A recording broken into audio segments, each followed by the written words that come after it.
What do you do when the idea of free love changes orthodox religious and social thought? An entire community based on the foundation of utopia, looking to solve the issues of communism and monogamous relationships by replacing it with their own complex, controversial marriage system.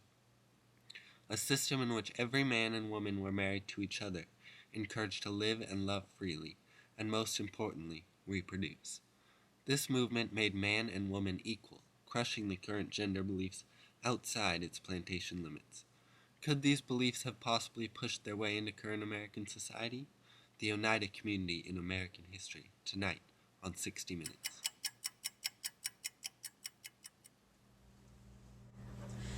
Take a look at this spoon. An everyday household item that maybe we take for granted sometimes. Now let's look back into the antebellum era to see how this spoon shaped our culture and equal rights today. John Humphrey Noyes, born September 6 in Vermont. He was an intelligent man who studied at Dartmouth College and Yale University. In 1826, he conjured up ideas for the perfect society. But in 1834, Noyes began to obsess about the perfect society, and he believed the only way to salvation was to be pure of sin. Noyes was the most influential man in this growing society. And here to comment on these beliefs is John Humphrey Noyes himself. Thank you for joining us today, John. Now riddle me this, John. What were the conditions of the American society when your views of making a perfect community came to life? Well, I was touched by the presence of God. Through my interpretation of the Bible, I believed I needed to create the Oneida community because I was God's agent. We proposed to take the current American condition and change it. We believed the current economy needed to be communist, marriage should be shared between everybody, and reproduction would be selective to form a pure race. Now, John, I understand that before you created this cult, you had a series of jobs writing for articles and periodicals, and also some unfortunate events occurred pre-Oneida time. Would you like to elaborate? Well, yes, I would like to elaborate, and there's much to elaborate on. For starters, as you mentioned in the beginning, in 1834 I left my education and I began developing my own theories that later defined the Oneida community. Over the next 3 years, I traveled to New York and various parts of New England to share my ideas with others. Alas, I made no converts. And then, in 1836, I started writing for the periodical Battle Axe. I spoke of many of my theories in the papers, including my disbelief in marriage. I started to get a good following in my articles. It was nice to see. As for the unfortunate events that you speak of, I'd like to see them as blessing in disguises. When my girlfriend left me for another man, I was hurt. A little mad, but mainly hurt. However, this did help me form some of my ideas for the Oneida community, like complex marriages. Now, John, for those of us who don't know at home, what is a complex marriage?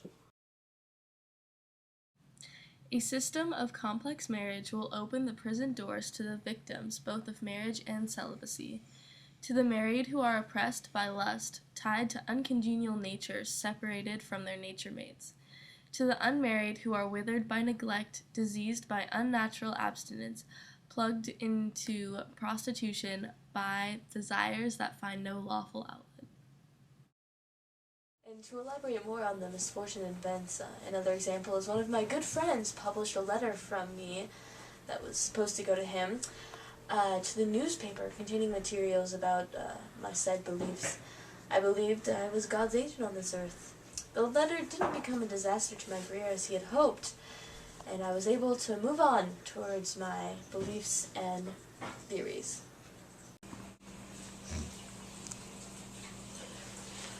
Oh, yes, that is quite interesting. Such dramatic and touching events. But now tell me this, John. While you don't believe in marriage, how do you explain Harriet Holton? Oh, yes, Harriet Holton. She was a swell girl. Good times. Anyway, she truly supported my work, and she helped it grow by financially supporting it as well. And then in 1838, I wrote her a letter proposing to her. However, our marriage was a spiritual marriage, which means that it wasn't a marriage through God. So we weren't selfish like most marriages are. Ah, I see. So once you had Harriet on your side, the community developed on its own? Well, we started gaining followers in 1841 in Putney, Vermont. However, certain events and accusations made against me made us migrate to Oneida, New York in 1841, where the community truly began to prosper and grow. 1847, I abandoned the Oneida community as its ultimate leader, and therefore they abandoned the practice of complex marriages. They were dissatisfied with their new leader, my son, Dr. Theodore Noyes, who was agnostic and did not have strong leadership skills. All this was mixed with the rejection from the rest of society and ultimately ended our cult. Stick around, because after the break, we'll have another interview with an influential person of the Oneida community, Harriet Holden. According to historian David M. Kennedy, the Oneida community was a, quote, radical experiment. He found it ironic that Noyes' vision for utopia was a capitalist corporation rather than a religiously perfect society.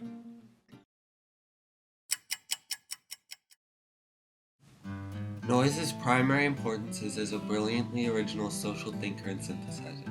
For more than 40 years, Noyes and his followers struggled with problems of social order and disorder, both in theory and in practice. They made the transition to a radical new way of living, and they made that new way of life work for more than 20 years. Noyes' observations from his own experience on the problems and prospects of transitional periods of human life rank with the analyses of the best modern social theorists. But one must be able to penetrate his unusual religious and intellectual framework to have eyes to see and ears to hear. Back to 60 Minutes. We have another special guest with us today, Harriet Holden, one of John Noyes' many lovers. Hello, Harriet. How are you? I'm good, thanks. That's good. So we understand that you were also a very influential person in the Oneida community. When did you decide to become an Oneidan? Well, you see, in 1831, in a protracted meeting, I came to the conclusion to devote myself to God. Oh, it's so interesting. So, we've heard from John, and now what are your thoughts about Noyes and the creation of the utopia? Well, I truly believe in John's work and support him fully. I was one who helped his career, with me being the daughter of a lieutenant general. I was able to financially help him also. The community lasted for many decades. I believe that is better than many other cults. You mean that others tried to create a utopia like yours? Well, yes, there have been many groups that tried to create a utopia such as ours. The main group was the Shakers. They were led by Anne Lee from Britain. They crossed the Atlantic in 1774 and set out to practice their way of life and establish colonies in Albany, New York in 1776. They had the idea that they would create the perfect society. However, their views and lifestyles were quite different than ours. They believed that God was both man and woman when communicating with his people. They lived in gender-segregated housing and only came together in prayer and work. Now, it seems to me that those sound like very different communities. Well, even though both groups had different views on what is pure and moral, both of our motives were religious ones. We both wanted to reform society into a utopia. Oh, I see, but didn't the Shakers, flourish into the 20th century? Well, yes, they may have lasted longer than we Oneidans did, but I feel that our goals and lifestyle was more pure to God than theirs.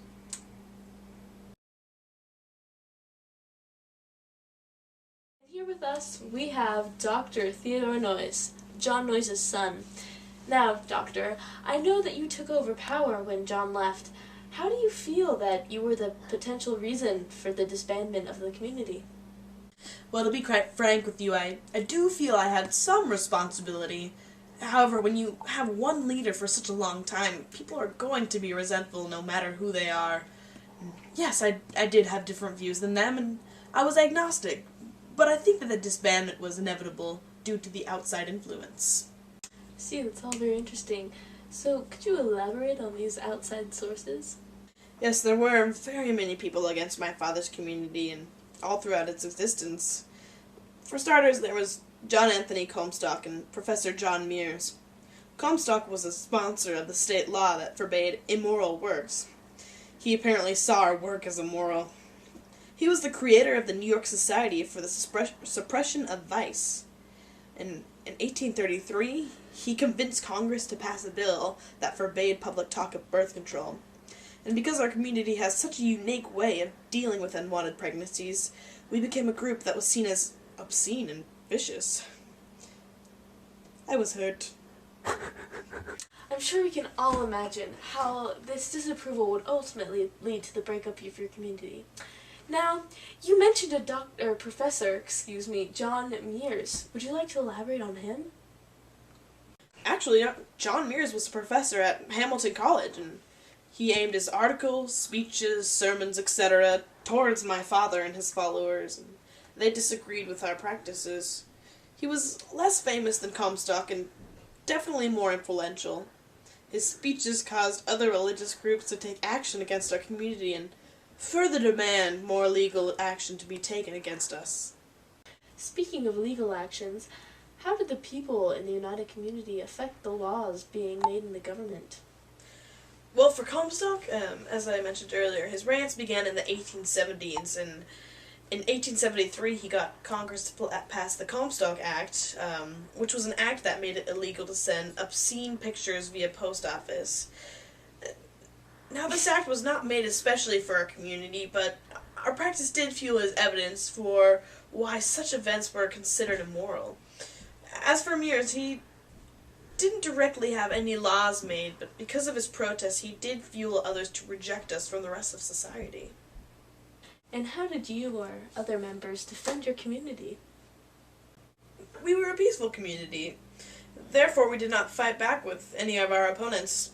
However, newspaper articles near Oneida did write in our defense, saying that we were not harmful and didn't cause any trouble with the law. And how else did the Oneida community affect the government? Well, there was one man, Charles Godot, who did leave the colony in 1867, and he later assassinated President Garfield. I would say that's one way to affect the government. Other than that, we served as something to be eliminated by the government instead of something to take note of. Well, it looks like that's all we have for today. Tune in next time for we interview Michael Jackson.